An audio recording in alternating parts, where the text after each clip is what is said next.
안녕하세요. 손정식입니다. 오늘은 COPD, 아스마 COPD 오버랩 신드롬에 대해서 말씀드리겠습니다. 먼저 요약입니다. 천식의 치료는 ICS가 중심이 됩니다. 과거에 널리 사용됐던 사바, 숏액팅 베타 아고니스트, 라바, 롱액팅 베타 아고니스트 단독 치료는 더 이상 권고되지 않습니다. 천식 치료하면 제일 먼저 떠오르는 것이 벤톨린인데요. 벤톨린 같은 사바 단독은 더 이상 사용되지 않는데 그 이유는 천식 환자가 ICS를 사용하지 않고 벤톨린만 사용할 경우에는 점점 천식이 악화되고 사망률이 증가된다는 것이 여러 연구에서 나타났기 때문입니다. 천식의 치료의 핵심인 ICS는 기도 염증을 조절하고 기도 감염증을 호전시키고 폐 기능을 개선시키고 천식 증상을 감소시키고 삶의 질을 개선시키고 천식 악화 빈도를 감소시키고 천식의 사망률 감소 효과가 있습니다. 다만 천식 사망률 감소 효과는 RCT에서 증명이 된 것이 아니라 관찰 연구에서 나온 결과입니다.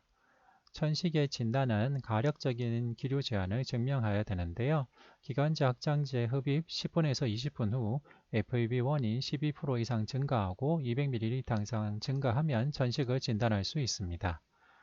천식에서 제일 널리 사용되는 진료 지침인 지나 가이드라인 2020년 지침을 보겠습니다.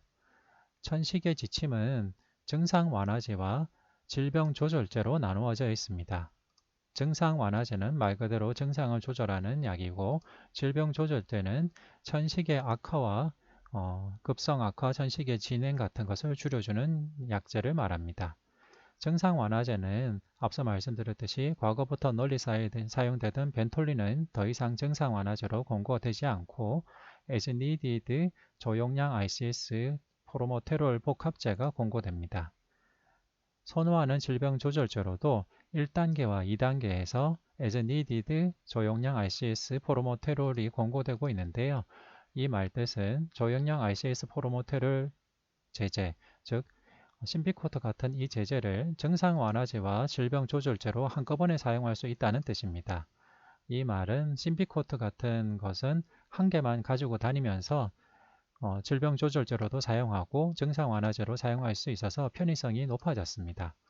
과거 천식의 치료의 중심이었던 ICS 제제 단독 같은 경우에는 환자 입장에서는 ICS 단독 제제를 흡입하더라도 증상에는 별다른 호전을 느낄 수가 없기 때문에 환자는 ICS 제제 단독 제제를 질병 조절제로 계속 사용하는 것에 순응도가 떨어지고 숨찰 때마다 벤톨린만 사용하게 되는 경우가 흔히 있었습니다.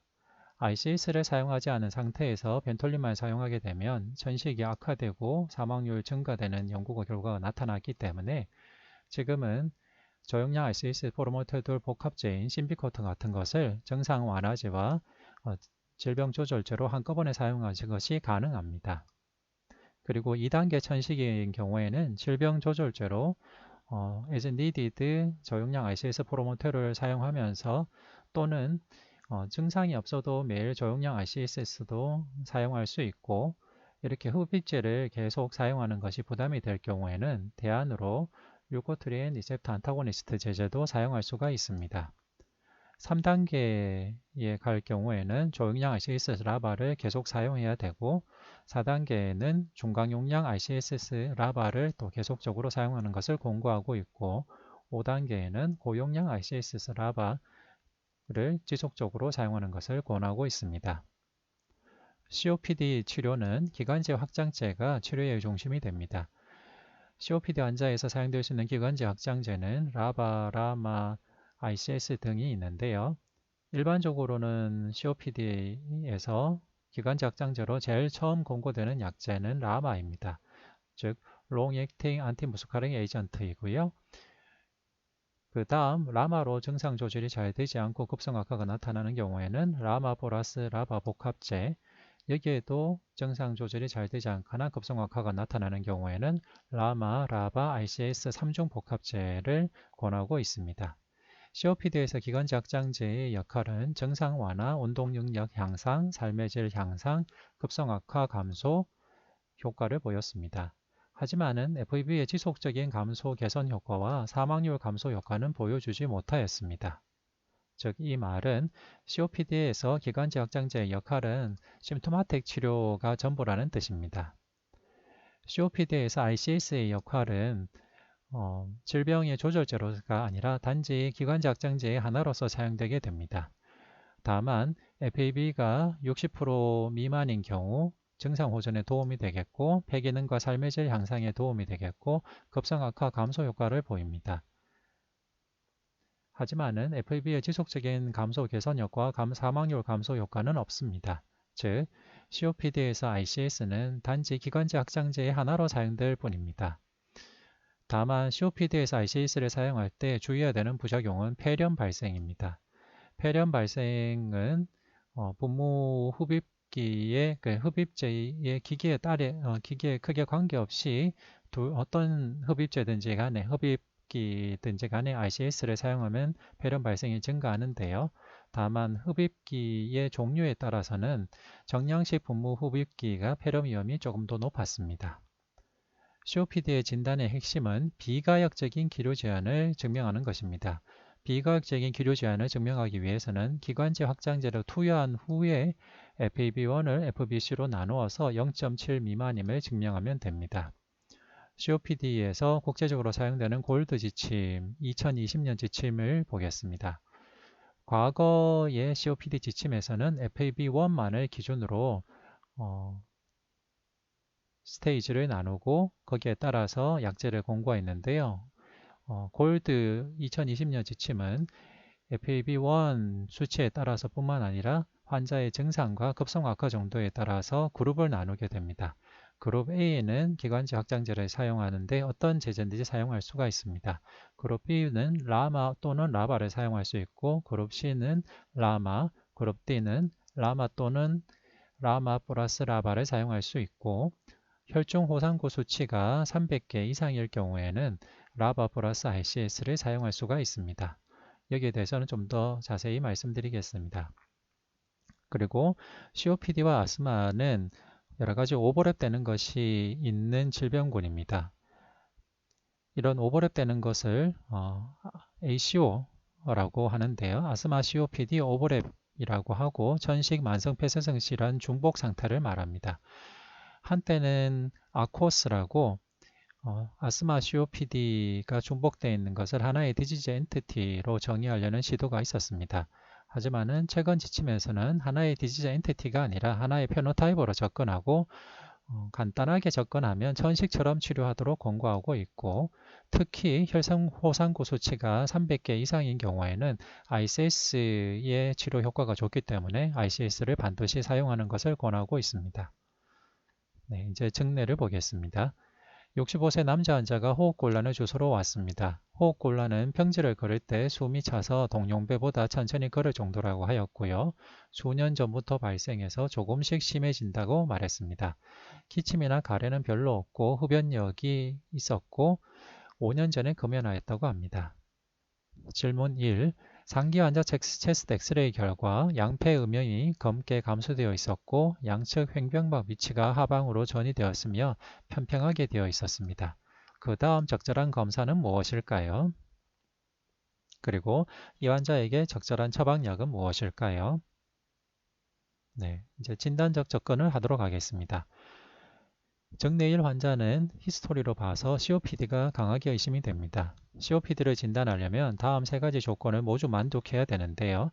전형적인 COPD의 병력과 흉부 X선상 폐실질의 이상 소견이 없으면서 폐활량 측정법상 폐쇄성 장애 소견이 있어야 됩니다. 전형적인 COPD 병력은 서서히 진행하는 운동호흡곤란인데요. 초기에는 가파랑못으로 오를 때나 힘든 일을 할 때만 호흡곤란이 있다가 점차 호흡곤란 정도가 심해지면 평지를 서둘러 걸을 때도 호흡곤란이 있고 나중에는 다른 사람과 걸으면 뒤처지게 되고 중간중간 쉬면서 걷게 됩니다. 호흡곤란의 시작 연령은 일반적으로 40대 후반 이후가 됩니다. 그리고 동반 증상으로 객담이 있을 수도 있고 없을 수도 있습니다. 대부분 장기간 흡연력이 있습니다. 만약 흡연력이 없다면 천식 등 다른 병을 먼저 생각해야 되겠고요. 여자도 흡연하면 남자처럼 만성 폐쇄성 폐질환이 발생합니다. 흉부 X선 소견은 다음 두 소견 중 하나인데요. 정상인 경우도 있고 폐부피 증가로 횡변과 위치가 내려가면서 평평해지는 소견도 나타날 수가 있습니다. 즉 폐기종 소견이 나타납니다. 폐활량 측정법으로는 폐쇄성 장애 소견이 나타나야 되는데요. 폐쇄성 장애 소견은 FEV1을 FBC로 나눈 수치가 0.7 미만인데 폐쇄성이 심한 정도는 FEV1 수치로 하게 됩니다. 다만 비가역적인 폐쇄성 소견이기 때문에 엄밀하게 말하면 속효성 기관지 확장제 벤톨린 같은 것을 2번 흡입한 후에 폐활량 측정법을 해서 FEV1 나누기 FBC가 0.7 미만임을 확인해야 합니다. 질문 1에 대한 부연 설명으로 만일 상기 환자의 호흡곤란이 젊은 나이인 20대에 발생했다면 천식을 먼저 생각해야 되겠습니다.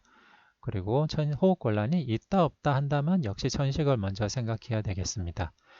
만일 장기간의 흡연력이 없다고 하면 다른 질병을 생각해 봐야 되겠습니다. 흉부 X선상 결핵에 의한 폐실질 파괴 소견이 있으면 COPD라고 진단하기보다는 TB 디스트로이드렁이라고 진단하는 것이 더 권고됩니다. 즉 COPD의 진단의 핵심은 비가역적인 기류 제한이 있는 것이 보여주는 것인데요. 기관지 확장제 투여 후 FEV1을 FBC로 나눈 수치가 0.7 미만이면 되겠습니다. COPD의 치료의 핵심은 증상 조절인데요. 그런데 COPD에서 급성 악화는 단지 증상이 나빠지는 이상의 중요한 임상적 의미를 가지고 있습니다. COPD에서 급성 악화는 삶의 질을 나쁘게 하고 폐기능이 악화되고 폐기능 감소가 더 가속화되고 사회 경제적 비용이 증가하고 궁극적으로는 사망률이 증가합니다. 따라서 급성 악화를 낮추는 것이 임상적으로 매우 중요합니다. 따라서 COPD 치료의 목적은 증상 완화와 함께 위험 감소, 즉 급성 악화의 위험을 감소시키는 것으로 나눌 수 있습니다. 증상 완화는 환자의 증상을 완화시켜서 운동 능력을 유지시키고 건강 상태를 유지시키는 것이 목표이고, 위험 감소는 COPD의 질병을 억제시키고 폐기능 감소를 억제시키는 것인데, COPD 악화를 예방하면 이런 위험 감소를 할 수가 있습니다. COPD에서 널리 사용되는 골드 지침을 자세히 보도록 하겠습니다. 과거 골드 지침은 그레이드를 FEV1 기준으로만 나누었습니다. FEV1 기준으로는 그레이드 1, 2, 3, 4로 나누고 FEV1이 80% 이상이면 그레이드 1, FEV1이 50%에서 79%면 그레이드 2, FEV1이 30에서 49%면 그레이드 3, FEV1이 30% 미만이면 그레이드 4라고 하고,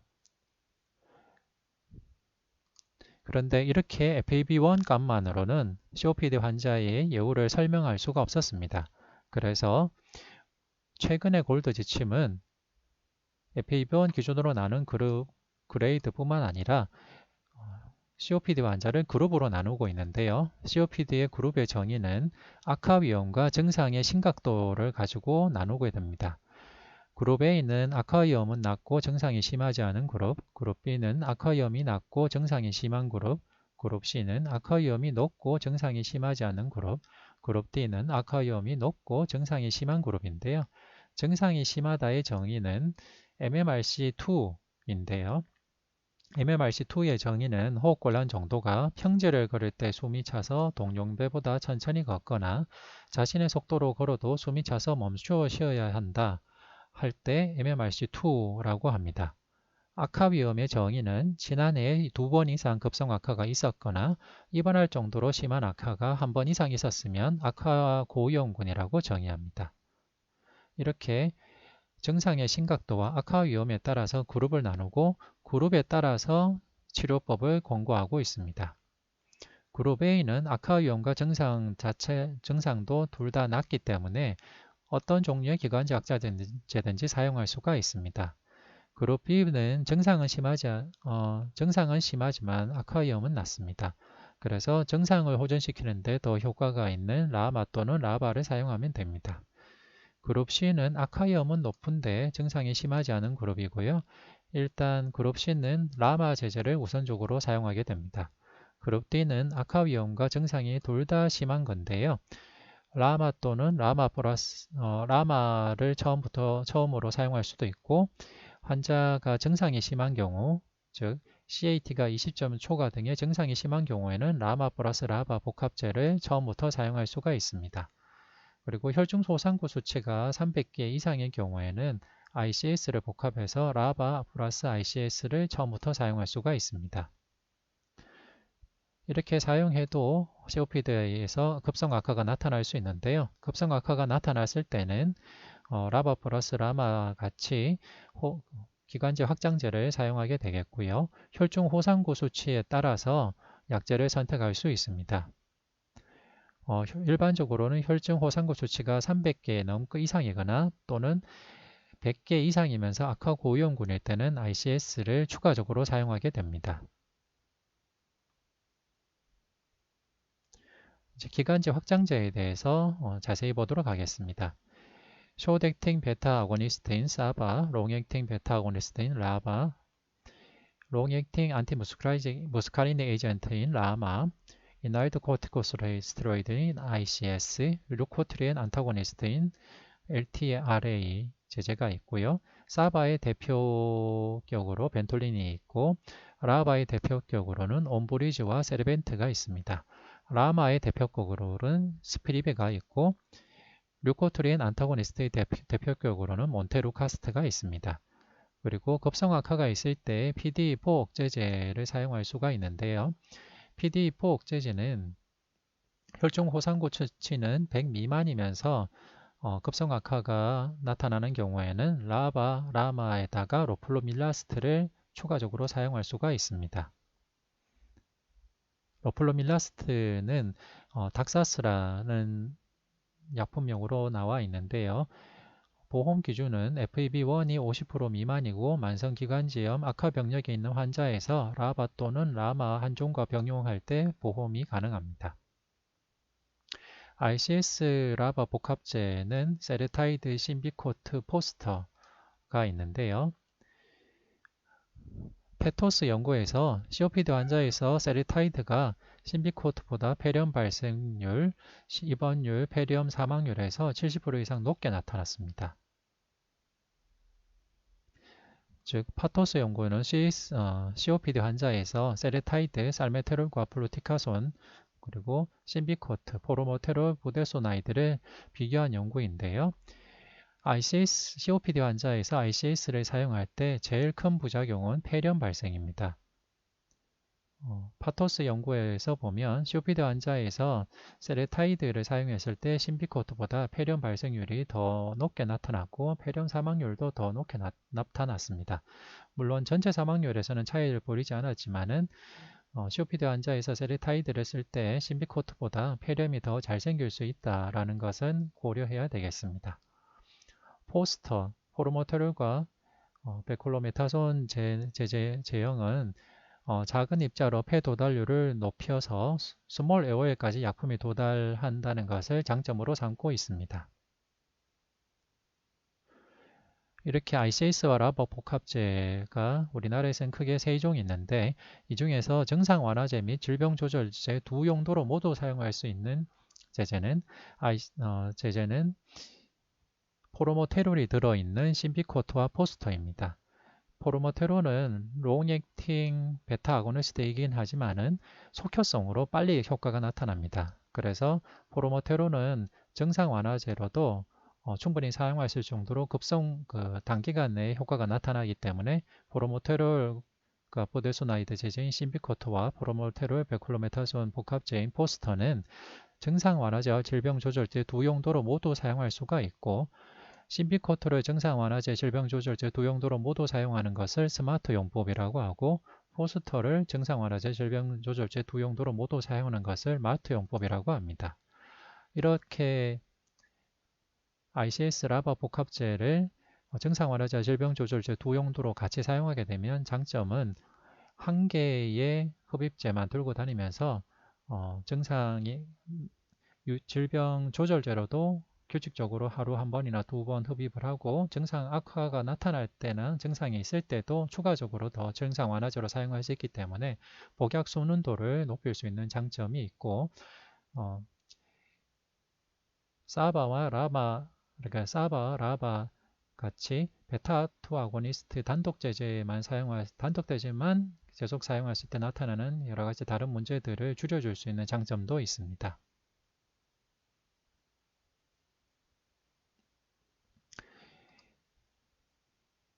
보험 기준을 참고로 보겠습니다. 라마는 우리나라에서는 FEV1이 80% 미만이면 보험으로 사용할 수 있고 라마와 라바 복합제도 역시 FEV1이 80% 미만이면 보험으로 사용할 수가 있습니다. 즉 PFT를 해서 FEV1이 80% 미만이면 스피리바나 인쿠루즈, 조터나 아노로, 듀오클리어 같은 이런 제제들을 다 사용할 수가 있습니다. 다만 ICS 라바 콤비네이션 제제는 COPD에서 보험으로 사용하기 위해서는 FEV1이 70% 미만 또는 베타2 작용자나 항콜린대증의 지속투에도 연 2회 이상 급성 악화의 기록이 있어야 보험을 받을 수가 있습니다. 즉, 심비코트나 포스터 등을 COPD에서 사용하기 위해서는 FEV1이 60% 미만이거나 아니면 베타2 작용자나 항콜린대증의 지속투에도 연 2회 이상 급성 악화가 있었다라는 기록이 필요합니다. 흡입제는 흡입하는 기계에 따라서도 드라이 파우더 이날러와 미터드 도즈 이날러로 나뉩니다. 건조 분말 흡입기는 분말을 본인이 흡입하는 힘으로 흡입을 해야 됩니다. 아노로, 조터나 스피리바 같은 약제들이 건조 분말 흡입기입니다. 그리고 심비코트 포스터도 건조 분말 흡입제로 되어 있습니다. 정량시 분무 흡입기는 누르면 칙 뿌려지는 제형인데요. 본인이 들이마시는 힘이 약한 경우에 더 사용할 수가 있겠습니다. 심비코트 제제도 MDI 제형이 있고요. 심비코트 라피헬러가 MDI 제형입니다. 그리고 포스터도 MDI 제형이 있습니다. 그리고 소프트 미스트 흡입계도 칙 뿌리듯이 나오는 것이기 때문에 흡입할 때 비교적 쉽게 흡입할 수가 있는데요. 스피리바 레스피맷과 바이바 레스피맷이 소프트 미스트 흡입기입니다. 앞서 말씀드렸듯이 COPD 환자에서 ICS를 사용했을 때 제일 우려되는 부작용은 폐렴 발생 증가입니다. 그래서 우리나라 공단 청구 데이터를 가지고 만성기도 질환을 앓고 있는 환자에서 ICS 라바 전달 장치에 따라서 폐렴 위험을 본 연구가 있습니다. 이 연구에서 정량시 분부 흡입기 사용자는 건조분말 흡입기 사용자에 비해서 폐렴 위험이 더 높게 나타났습니다. 정량시 분무 흡입기를 사용하는 ICS 라바 제제는 심비코트 라피엘러와 포스터가 있습니다. 아까 증례에 대한 답을 한번 보도록 하겠습니다. 아까 증례는 히스토리상 COPD가 전형적으로 의심되는 환자입니다. 따라서 펄모너리 펑션 테스트를 시행해야 되겠고요. COPD 진단을 위해서, COPD 치료를 위해서 필요한 것은 FEV1 값과 환자의 증상 정도, 그리고 과거의 급성 악화력입니다. 이분은 FEV1이 75%였고 MMRC가 2였기 때문에 골드 그레이드는 2, 즉 FEV1이 75%라서 그레이드는 2고 MMRC가 2로 증상은 좀 심하신 분이었기 때문에 그룹은 B가 됩니다. 이렇게 그룹 B인 경우에는 라마가 우선적으로 권고되는 약제입니다. 그리고 COPD 환자에서 꼭 우선적으로 해야 되는 치료는 금연입니다. COPD 환자의 생존율을 높일 수 있는 치료로서 현재 근거가 있는 것은 금연과 산소 치료가 근거가 있습니다. 부가적으로 예방접종도 약간 근거가 있는데 COPD 환자의 생존율을 높이는데 반드시 필요한 것은 금연이고 산소치료도 비교적 긴 시간 산소치료를 해야 생존율에 도움이 됩니다. 그와 함께 예방접종도 중요한데요. 인플루엔자 예방접종이 특히 중요하고 폐렴구군 예방접종도 도움이 됩니다. 상기 증내 환자가 급성 악화가 돼서 왔을 때는 어떻게 하는 게 좋을까요? 아까 상기 환자가 COPD로 몇 개월간 치료를 받으면서 잘 지내시다가 수일 전부터 호흡곤란이 심해져서 찾아오셨고 환자는 가만히 있으면 괜찮으나 화장실을 가더라도 숨이 차다고 하셨습니다. 열은 없지만은 객담이 화농성으로 바뀌었고 양이 증가했다고 합니다. 자, 그러면 이렇게 COPD 환자에서 급성 악화가 왔을 때 첫 번째로 시행해야 될 검사는 무엇일까요? 그리고 어떤 약을 처방하는 것이 좋을까요? 우선 COPD 급성 악화의 진단에서 중요한 검사는 흉부 엑스레이입니다. 네, 흉부 엑스레이를 시행해서 폐렴이나 폐기종 등 호흡곤란을 일으킬 만한 다른 병을 찾는 것이 중요한데요. 이런 다른 원인이 없다면 COPD의 급성 악화로 생각하고 치료를 시작해야 됩니다. COPD 환자가 나빠지는 원인은 COPD 악화뿐만 아니라 폐렴, 기흉, 부정맥, 심근경색, 폐색전증 등 다양한 원인들이 있고 원인에 따라서 치료 방법이 다르기 때문에 급성 악화의 원인을 찾는 것이 매우 중요합니다. COPD 악화를 진단할 때 생각해야 되는 개념은 COPD 악화는 COPD 환자가 급성 기관지염이 왔을 때를 지칭한다고 이해하는 것이 좋겠습니다. 즉, 객담이 늘고 호흡곤란은 증가하지만 폐렴이 없는 상태입니다. 따라서 악화 증상이 아주 경하지 않으면 폐렴이 왔는지 확인하기 위해서 흉부 X선을 촬영하는 것이 필요하고 좀 심한 호흡곤란을 호소하는 경우에는 기흉, 부정맥, 심근경색, 폐색전증 같은 다른 원인도 반드시 확인해야 됩니다. COPD 환자가 급성 호흡곤란이 왔을 때 다른 원인들이 배제되고 COPD의 급성 악화로 진단이 된다면 치료는 속효성 베타 작용제 네볼라이저 또는 속효성 항콜린제로 기관지 확장제를 사용해야 됩니다. 그와 함께 스테로이드제도 중요한데요. 프리디니솔론을 40mg QD 정도로 5일간 사용하는 단기 치료도 효과가 좋습니다.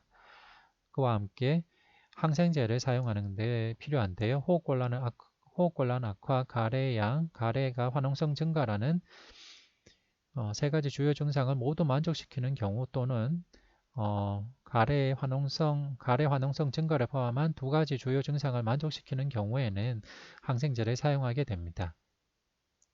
항생제는 일반적으로는 5에서 7일 정도 투여를 권고합니다. 그와 함께 산소를 투여해야 되는데요. 타겟 세츄레이션은 88에서 92% 정도, 약 그래서 90% 가까이만 유지하는 것을 목표로 합니다.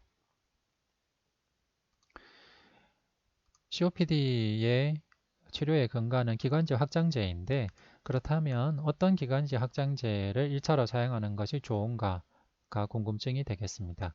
그래서 여러 기관지 확장제 중를 비교해서 어떤 기관지 확장제를 사용하는 것이 효과가 좋고 부작용이 좋은지 보여주는 여러 연구들이 시행됐고 그 중에서 플레임 스터디가 대표적인 연구입니다.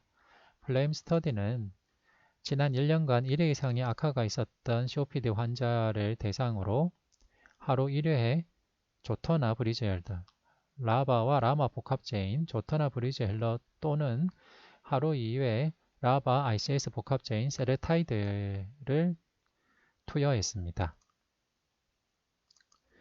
중등도 COPD 악화의 정의는 시스테믹 글루코콜티코스테로이드나 안티바이오틱 사용이 필요한 악화로 정의하였고 고도 COPD 악화는 입원 또는 응급실 방문이 필요한 악화로 정의하였습니다. 연구 결과 중등도 또는 고도 COPD 악화의 발생률이 조터나는 44% 있었고 세레타이드는 50.3%에서 발생하였습니다. 즉 라바 ICS 제제인 세레타이드보다 라마-라바 복합제인 조터나가 중등도 고도 COPD 악화를 좀 더 적게 발생시켰습니다. 조터나가 즉 세르타이드보다 중등도 고도 COPD 악화 발생률을 6.3% 정도 줄여줬는데요. 절대 앱솔루트 리스크 리덕션이 6.3%이기 때문에 이 말뜻은 NNT로 계산하게 되면은 52주간 약 16명을 조터나로 치료하면 한 건의 중등도 고도 COPD 악화를 추가로 줄여준다는 뜻입니다. 아시안에서의 효과도 유사하게 중등도 고도 COPD 악화가 조터나는 39.6%, 세레타이드는 44.7% 발생하였습니다. 아시안에서는 조터나가 세레타이드보다 중등도 고도 COPD 악화 발생률을 약 8% 정도, 앱솔루트 리스크 리덕션으로는 8% 정도 줄여주었습니다. 약물별 COPD 악화 발생이 플레임 연구에서는 기저호상구 수치와는 무관했다고 보고했습니다. 기저호상구 수치가 중요한 것은 COPD에서 ICS를 사용할 때 보는 기준이 호상구 수치이기 때문입니다. 하지만 특이하게도 플레임 연구에서는 기저호상구 수치와는 무관하게 세레타이드보다는 조터나가 좀 더 효과가 좋았습니다. 그리고 ICS를 사용했을 때 나타나는 부작용인 뉴모니아, 오랄 칸디디아이티스가 ICS 복합제인 세레타이드에서 더 많이 발생했습니다. 뉴모니아는 조터나에서 3.2% 발생했고 세레타이드에서 4.8% 발생했습니다. 오랄 칸디디아시스도 세레타이드가 더 많이 발생했습니다. 플레임 연구의 결론은 지난 1년간 1회 이상의 악화가 있었던 COPD 환자, 즉 골드 그룹으로는 그룹 B나 그룹 D에서 COPD 악화 예방 효과와 폐렴 발생들의 부작용 측면에서 조터나, 라마, 라바 복합제가 세레타이드, ICS 라바 복합제보다 조터나가 더 좋다라는 결론을 내릴 수가 있었습니다. 특히 그룹 D 환자에서 COPD 악화 예방 효과가 조터나가 더 상대적으로 우수했습니다. 그리고 COPD 환자에서 3중 복합제 제제의 효과를 비교한 연구도 있었습니다. 에토스 스터디인데요. 에토스 연구에서는 지난 1년간 한 번 이상의 악화가 발생한 중등도 고도의 중증 COPD 환자를 대상으로 고정용량 3제 복합제와 2제 병용력 복합제를 비교한 연구입니다. 에토스 연구에서는 고정용량 3제 복합제가 2제 병용요법보다 더 나은 효과를 보여주었습니다. 다만 절대적인 효과 차이에 대해서는 한번 살펴보도록 하겠습니다. 에토스 연구에서 사용한 제형은 ICS 부데소나이드와 라마 그리고 라바 제제 그리고 라마 라바 복합제 그리고 ICS 라바 복합제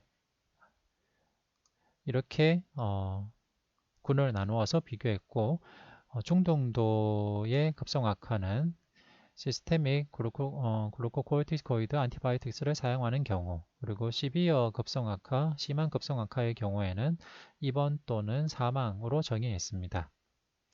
1년 내 중등도 혹은 중증으로 악한 환자의 애뉴얼 레이트를 보면 320 마이크로그램 부데소나이드 3중 복합제가 1.08, 160 마이크로그램 부데소나이드 트리플 복합제가 1.07이었습니다. 즉 1년 내 중등도 혹은 중증으로 악한 환자의 비율은 3중 복합제가 다른 2중 복합제보다 적었습니다. 그리고 중등도 또는 중증 급성 악화가 발생한 환자의 비율도 봤을 때 3중 복합제가 2중 복합제보다 적었습니다.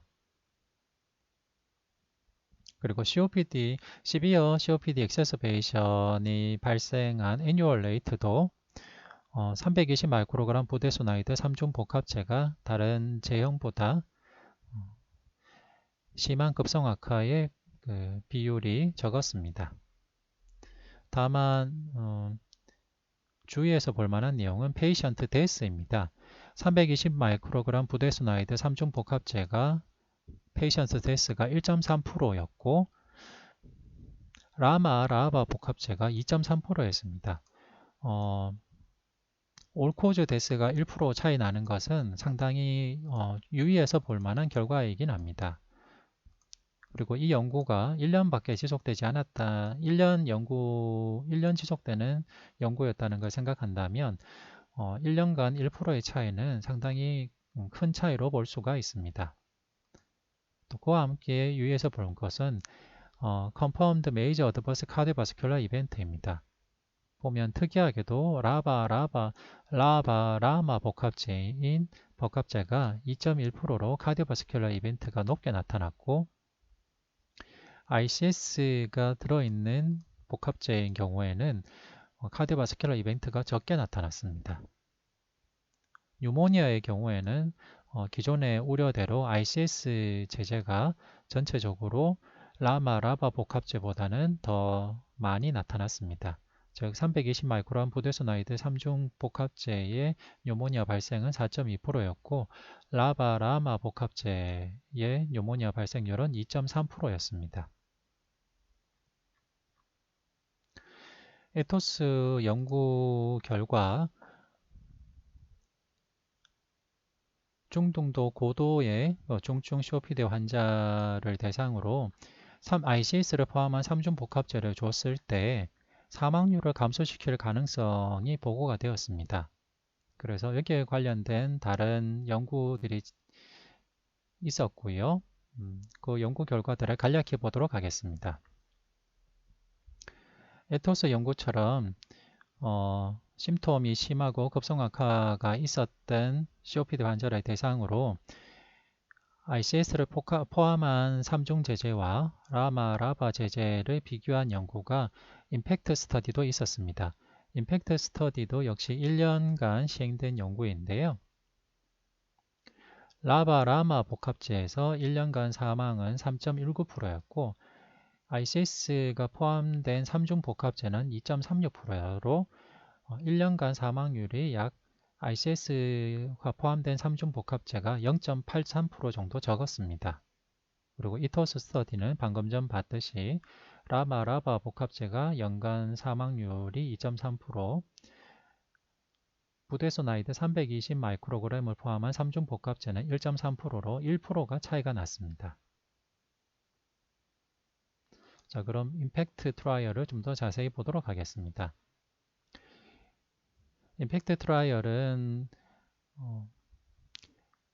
양군을 랜더마이제이션해서 액티브와 컨트롤 트리트먼트를 한 군은 1년이지만은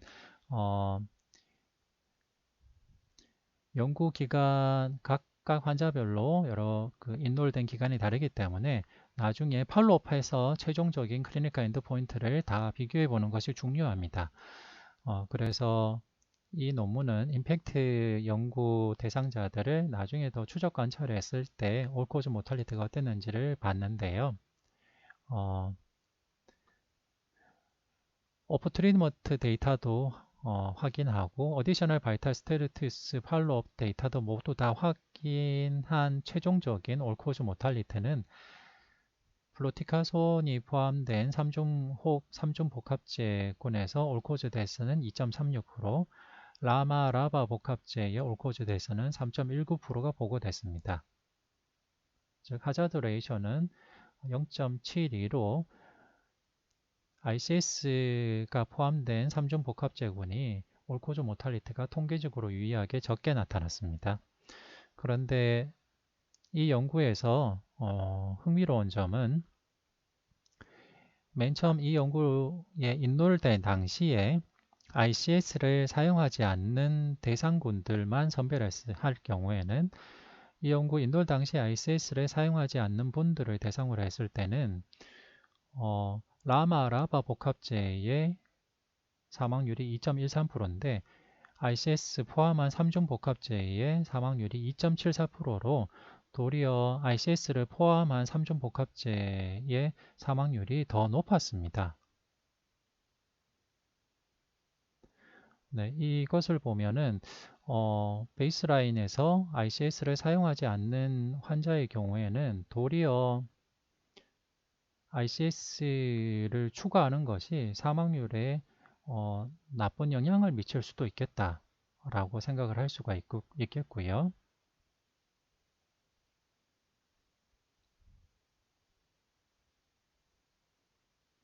그래서 ICS를 포함한 3중 복합제가 올코즈 모탈리티에 미치는 영향을 해석할 때 베이스라인 상태에서 ICS를 기존에 사용하던 군인지 아닌지가 올코즈 모탈리티에 미치는 영향이 크다라는 것을 알 수가 있습니다. 이토스 연구도 세부적으로 본다면 연구 인돌 당시에 ICS를 사용했던 군, 연구 인돌 당시부터 ICS를 사용했던 군을 대상으로 부대수 나이드 320 마이크로그램을 포함한 3중 복합제를 사용할 경우에는 올코즈 모탈리티가 1.3%고 라바 복합제만 사용할 경우에는 3%로 큰 차이가 났습니다. 즉 기존의 ICS를 사용하던 군에서 ICS를 중단하고 라바 복합제를 주면 도리어 올코즈 모탈리티가 아주 높게 나타났고 320 마이크로그램 부대수 나이드를 복합한 3중 복합제를 사용하면 올코즈 모탈리티가 상당히 낮게 나타났습니다.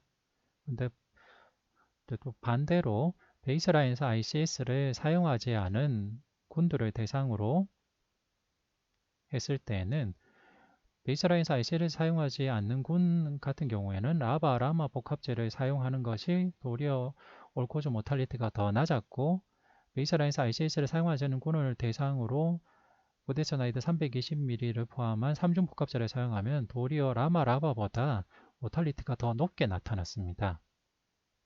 즉, 이 연구 결과들을 세부적으로 생각해 보면 베이스라인에서 ICS를 사용하지 않았던 군이라면 아마 이리버시블한 기류 제한이 확실히 있는 거의 COPD 페노타입만 도미넌트하게 가지고 있는 환자군으로 보입니다.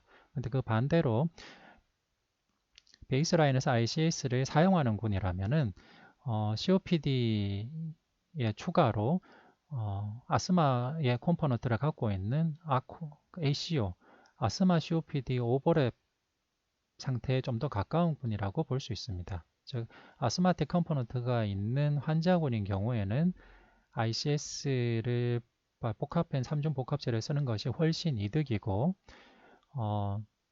아스마틱 컴포넌트가 없는 환자분들을 대상으로는 라마로 줘도 충분하고 도리어 ICS를 추가로 주는 게 도움이 되지 않을 수도 있다라고 해석할 수가 있습니다. 이런 해석이 가능한 이유는 이토스 연구를 더 추가적으로 봤을 때 베이스라인 에오조노필 카운트를 가지고 보면 베이스라인 에오조노필 카운트가 300 미만인 군은 라바 복합제를 주나 ICS가 포함된 3중 복합제를 주나 사망률의 차이가 별로 없었습니다. 그런데 베이스라인의 에오조노필 카운트가 300을 넘는 경우에는 ICS가 포함된 3중 복합제를 사용하는 군이 사망률이 더 적고 라바만 사용하는 군이 사망률이 훨씬 높게 나타났습니다.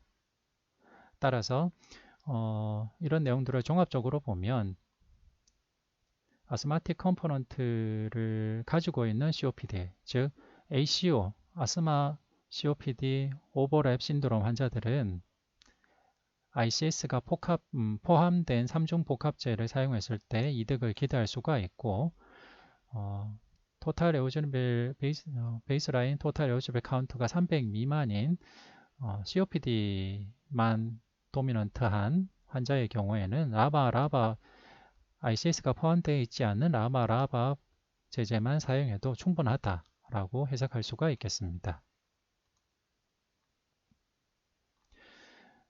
그리고 COPD의 마지막으로 꼭 기억하셔야 될 내용은 COPD 환자에서 생존율을 높일 수 있는 치료는 금연과 산소요법이라는 것입니다. 따라서 COPD 환자를 보면 흡연력을 확인하고 꼭 금연을 권고하고 금연에 적극적인 동기부여를 하고 금연 약물 치료를 하셔야 된다는 걸 꼭 유념하셨으면 좋겠고, 장기간 산소 투여하는 치료제도 산소요법을 하면 생자의 생존율을 높일 수 있다는 것을 염두에 두셔야겠습니다. 그와 함께 예방접종도 환자의 생존율을 높일 수 있는 치료고, 인플루엔자 백신은 반드시 해야 되겠고, 폐렴구근계 백신도 꼭 고려하셔서 예방접종도 잘 챙겨주시는 것이 도움이 되겠습니다. 네, 이상 COPD에 대해서는 여기까지 말씀드리겠습니다.